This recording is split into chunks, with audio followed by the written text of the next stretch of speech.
Hello, this is a video about a red Phase 2 Citroen BX 16 valve.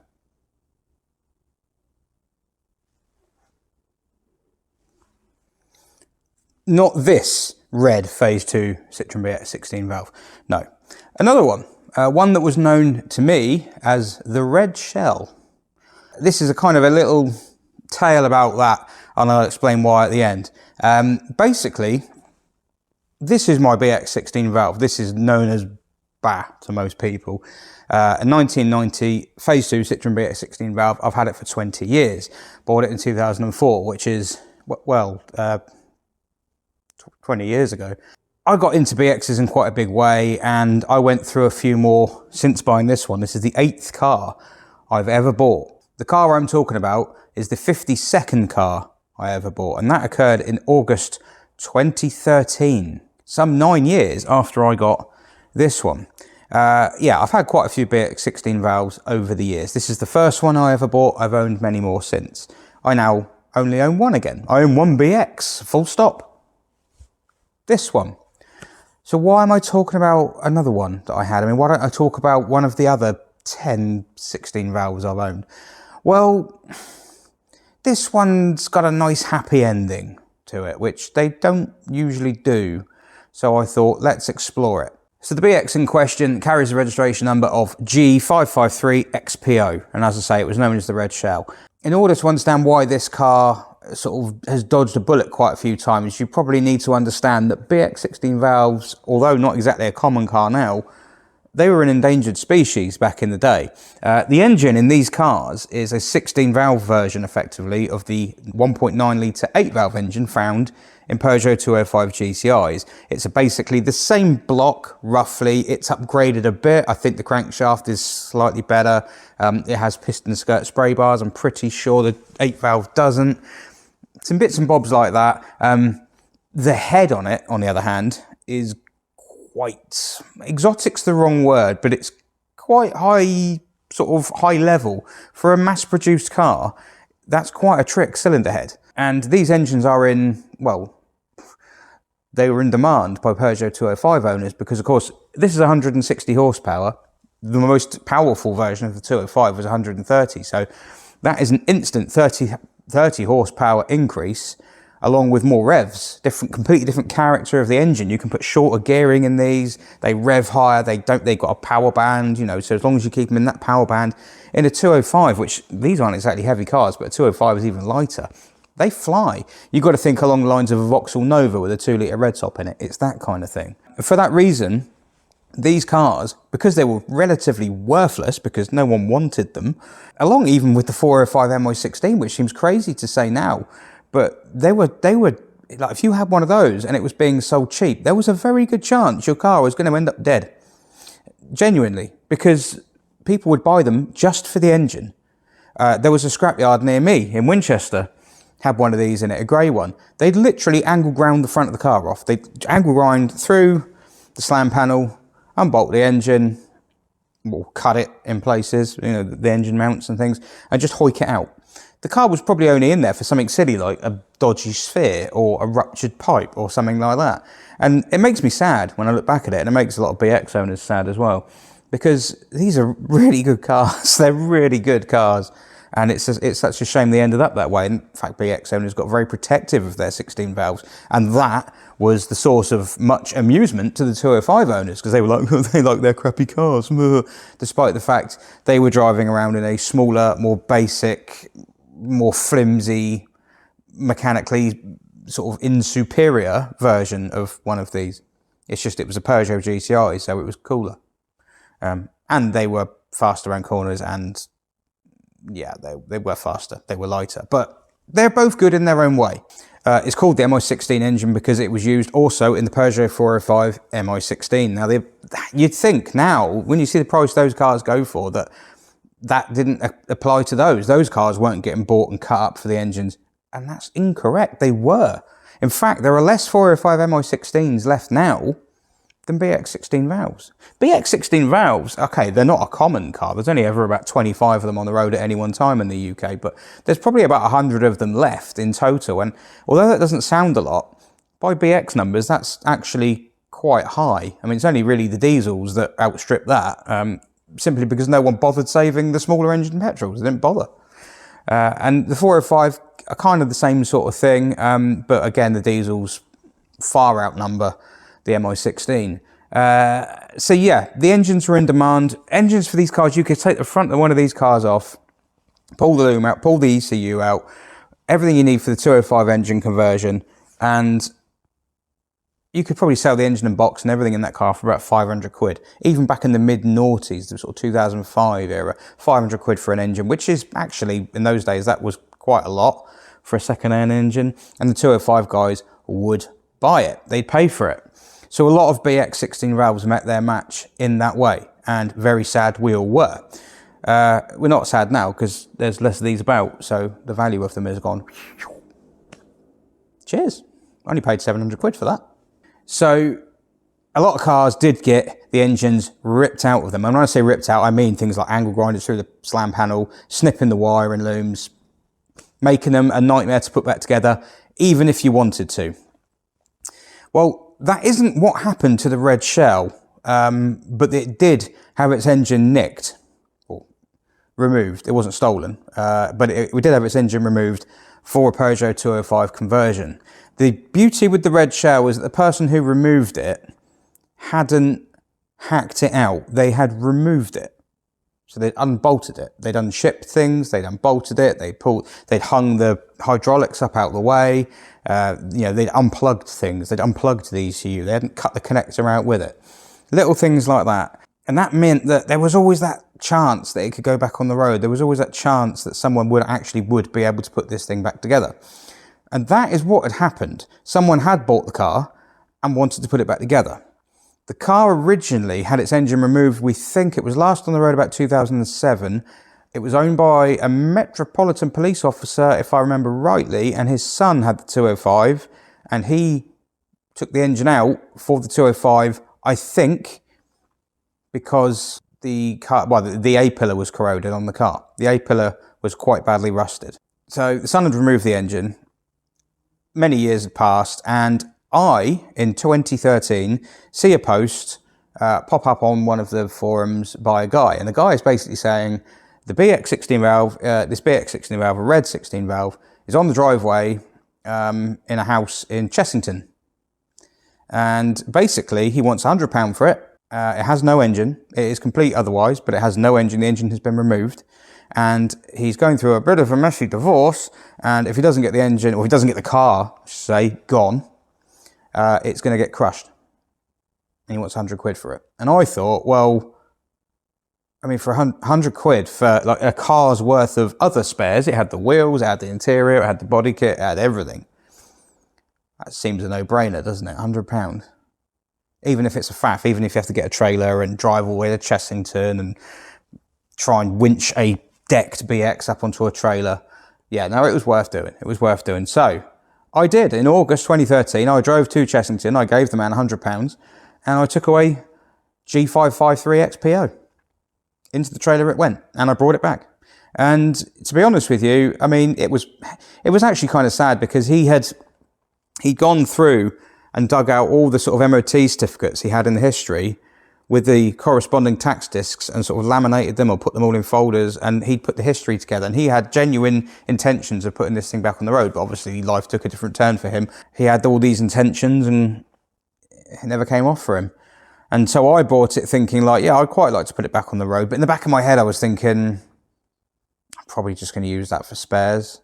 Like, at the time, you have to remember 2013, these weren't worth much. It still wasn't worth doing. And I had another BX. I had this one, and I had another grey one called G-Seg.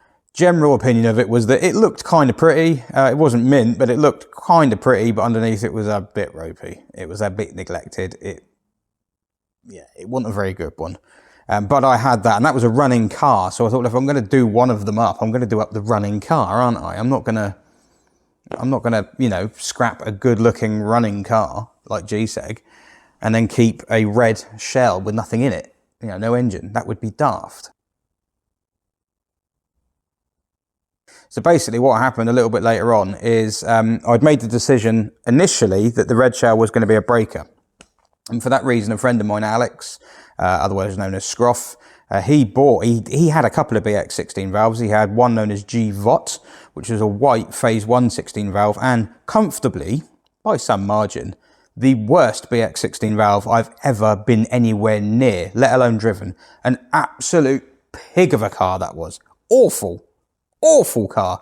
It handled like it was drunk. It handled like the front and the back were from different cars. None of the hydraulics worked properly. It had this horrendous, like the electrics in it had been bodged so many times.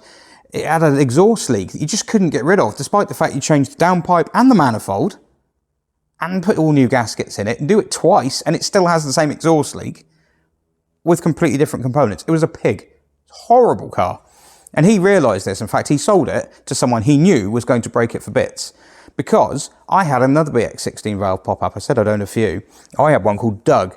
Now, Doug was another phase 1 16 valve. That was in Meteor Grey, so it was quite a rare colour. Doug popped up. I bought Doug. I recommissioned Doug. I put loads of work into Doug. Got it on the road. Blah, blah, blah. Alex had a go in Doug and went, that's what they're meant to be like. I want Doug. So he bought Doug. And now in this ensuing melee and changing around of cars and everything like that, the interior from the red shell had been taken out and put into GVOT, and then taken out of GVOT and put in Doug. Because there was like various sun-faded bits, and he was a friend, and I was like, all right, no, I'm not going to use the interior anyway. Just make the nicest one you can out of it. You know, I felt bad for him really with GVOT, because that thing was he had a lot of bad luck with that car. So he, yeah, the bits of the red shell went in that, and I just sort of decided it's just my rolling spares stash, basically. It's easier to have it as a car than boxes of bits on a shelf. And then a few years later, or a couple of years later actually, GSEG, well yeah, so it turns out that GSEG was hiding some nasty secrets underneath. There had been some bodges. There were bits of bodywork from, I think, a Polo or a Golf or something. It was that kind of like purpley, bluey, solid colour they used to come in, like the Mark IV Golfs and things. Sikaflexed over rust holes in the boot. I stood in the boot and went through the boot, and only the spare wheel cradle was holding me up off the floor. Stuck it on the rolling road there, just where you are now, and it made about 130 horsepower at best. Speedo, the mileage didn't match the Speedo. It had a different Speedo at some point. The paint, and again, we're going back in a time where BX 16 valves weren't worth massive bucks. They were, a tidy one would be worth like 1,500, maybe 2,000. And although GSEG looked good, it was a good looking car, nice colour, nice spec. It wasn't brilliant. Like the paint had gone, it was bubbling up here. So it would have needed the windscreen taken out and then paint, and it's a metallic, so it would have been like quite a lot of paint. And then the rust underneath it was horrendous. I mean, it was rotten on the A-pillars, it was rotten on the chassis legs down there. It was just bubbling up all over the place. And I thought, there's no point doing this. And I ended up breaking GSEG, a running car. Whereas the red shell, which wasn't a running car, it was just a shell, by comparison, actually, the red shell was really good. Very, very strong. It was only that A-pillar that was dodgy. There might have been one or two other bits underneath it. In fact, when I first got it, there weren't. Underneath it was amazing. By the time I didn't have it anymore, it started to neglect. It started to progress because it had sat outside for about 8 years. But yeah, it was actually quite good. So I broke the running car, put the engine to one side, sold some bits off GSEG, and left the red shell outside. Still not sure what I was doing with it. I kept going between ideas of like trying, because the paint was all faded and stuff, and I thought, well, if I can't polish it up, maybe I'll paint it, or I'll try painting it with a rattle can, or I'll try and make a track car, or you know what I'm like. If you watch this channel, you'll know what I'm like. I had all different ideas, keep coming up. Actually, no, I'll break it. I don't need the work. I'll break it. No, actually, no, I'll put it back on the road. I'll find someone a home for it. Then the values of them started going up. I had someone offer me £10,000 for this car back in 2016, 2017. It had just been in a magazine and it looked really pretty.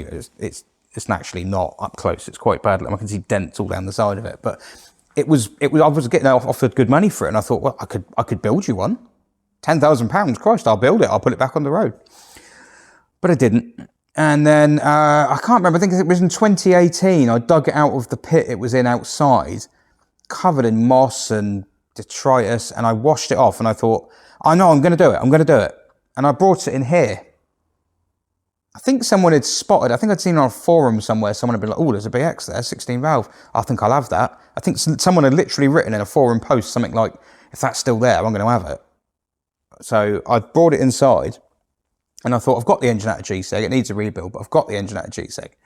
I've got an interior somewhere. I've got wheels somewhere. I've got enough to make this a complete BX 16 valve again. I have all the bits I need, really. In fact, the only thing I didn't have at the time was a radiator, which I did eventually buy secondhand from a guy called Tim. And I didn't have an engine loom, and I ended up buying the loom from him as well. I didn't want to take the loom that I had out of G-Seg because that was an aircon loom, and that's going in this one day when I get time. So I did think, oh, do I take the loom out of this and put... No. I just bought another loom. So... G-Seg, so I got to 2018, G-Seg's dead. 2018, it's XPO, the red shell, is now inside, and I'm thinking I'm going to do something with it. That was the end of 2018. 2019, it's in here, it's waiting. Nothing actually happens with it. 2020, nothing actually happens with it. 2021, well, in 2021, I bought a Citroen SM.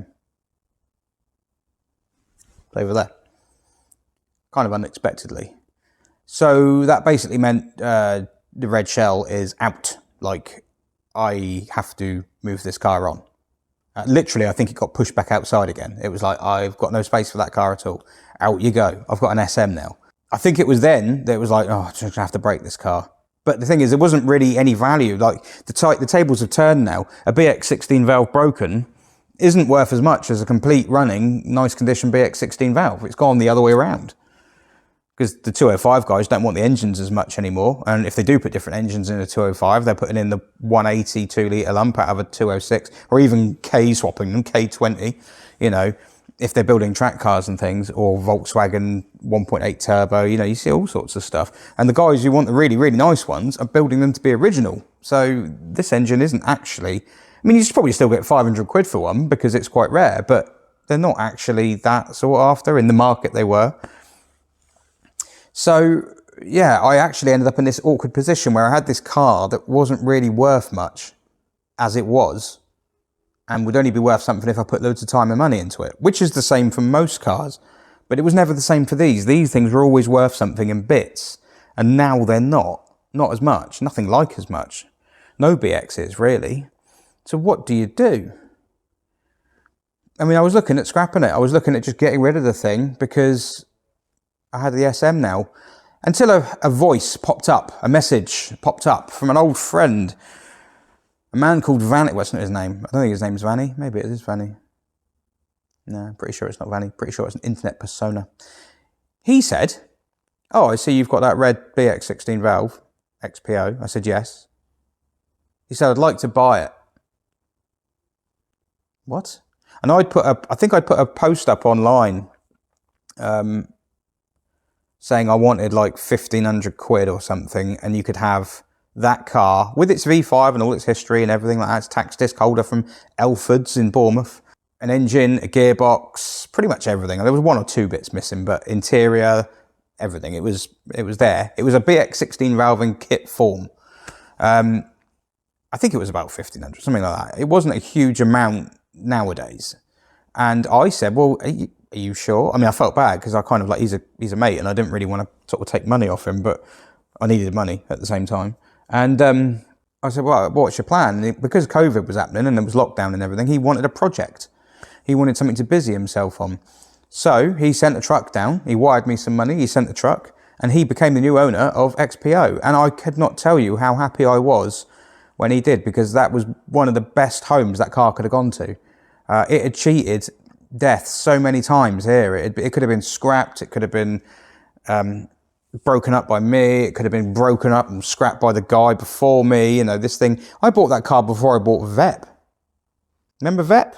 OGs of this channel will remember VEP. I bought that car before VEP. I bought G-Seg in 2012, Red Shell in 2013, VEP in 2014. I think I sold it. I think the Red Shell was sold, XPO, Red Shell, same thing. February 21? Yeah, it was. It was at the beginning of the second lockdown, I think. But he sent the guy down. The guy came and picked it up, took a picture of it going. I put the engine from GSEG in the front. So like the easiest way to transport it with the engine in was to put the engine in. So, and then I filled up the insides with as much stuff as I had for it. There was 1 or 2 bits I think we're missing, but I think he got most of it. And I was really happy. I mean, there was a bit of me that felt bad about taking money off a mate, because I never like doing that, even stupidly, even if I'm selling them something. But yeah, off it went. And then bit by bit, not only did I get to know that the red shell was being saved, that XPO was going to become a car again, he started doing the blogs on them on his website, BX Project. So you can read the blogs of him doing the rebuild on this car. And he's basically going through doing all the things that I would have done. Which is just, I can't tell you how happy I was to read that. It was one of the best outcomes of a car I've seen, that I've, you know, of a car I've owned. I was so happy. That car, as I say, it cheated the Crusher so many times. It really, you know, there are plenty of cars out there that have not survived with way less obstacles in front of them. And it all culminated the other day. It culminated because I went to Alton Park, as I said in the video the other day, where the Saxo spewed smoke, and we took this to Alton Park. Now, I was excited to go to Alton Park for a couple of reasons. A, it was a nice little trip out. I liked going for a little weekend away, car weekend away. It was a trip in the Saxo and the BX. They've never really done a trip together. Don't normally take 2 cars. So they've done an actual trip together for the first time in, I mean, I kid you not, it's going to be like 15 years or something like that. And to a car show, the Saxo has only just started going to car shows, because it's like, even now it's questionable whether it's old enough. I'd say it is just about 1999, but yeah, it's that was special. Alton Park I wanted to go to because it's a track I love. I love the look of it, and I love the kind of layout and everything like that. It's my kind of track, but I'd never been there. But there was another reason. The other reason I wanted to go to Alton Park is that Vanny lives near Alton Park, and provided he could get it through an MOT in time, he was going to take XPO. There was a chance that BA and XPO would park next to each other again for the first time since, well, I don't know, whenever this photo was taken. I'll write it in the corner. I mean, there is a little bit of XPO left on this car, because the rear bumper down there is actually from XPO, because the original bumper from this car got reshaped by the Citroen Zara Picasso that we used to have. I won't say who was driving. Also, the steering, I think the steering lock cowling in this is from XPO, because the one I had in it had, I think it had a snap bracket or something like that. So I'd started to break XPO, and some of the stuff did make its way into this car, but thankfully not a lot. There's only a couple of bits. And the bits that did have got XPO Tipexed on the inside of them. So if I ever take them off, I can see that they came from XPO. So went up to Alton Park, as I say, getting sidetracked, and managed to park next to XPO. It made my, honestly, that's one of the highlights of my year. It made my year seeing that car there, looking at it thinking like, you shouldn't be here. Like, it shouldn't survive. Other cars have been broken or crushed over much less. That thing had no engine in it. It sat as a rusting hulk in a yard here and on someone's driveway in Chessington for, I mean, 2008, I think the engine got took out. Last MOT, I think the last MOT was 2007. And I think the last MOT, it hadn't done many miles on the clock since it was MOT'd. So I think it was MOT'd and then broken, or like the engine was removed not long later. It shouldn't be here. And yet it is. And not only is it here, it's been sold. Vanny's plan was always to buy that car as a project, save it, enjoy it, get a sense of satisfaction, something to blog about, and find it a home. And he has done that. He's saved that car. He's literally done exactly what I wanted to do when, well, I say exactly what I wanted to do. Most of the time. Sometimes I was going to break it and sometimes I was going to save it. But the times I was going to save it, that's what I wanted to do. And he's done it. And the car's already sold. He's had people queuing up to try and buy that car. And I believe it's being picked up in December. So what a happy outcome. How often do you get a happy outcome like that? It's brilliant. And I thought, I saw the car at Alton Park the other day and I thought, I'm going to tell the story of XPO. Yeah, I'm going to tell the story of XPO. and the brilliant work that he's done. So go and check out his website, BX Project. I'll put a link in the description. Keep your if you want a BX 16 valve, just keep your fingers crossed that he buys another one and does that, because that's the easiest way to get one. I'm not buying any more for a while. I've got an SM to sort out.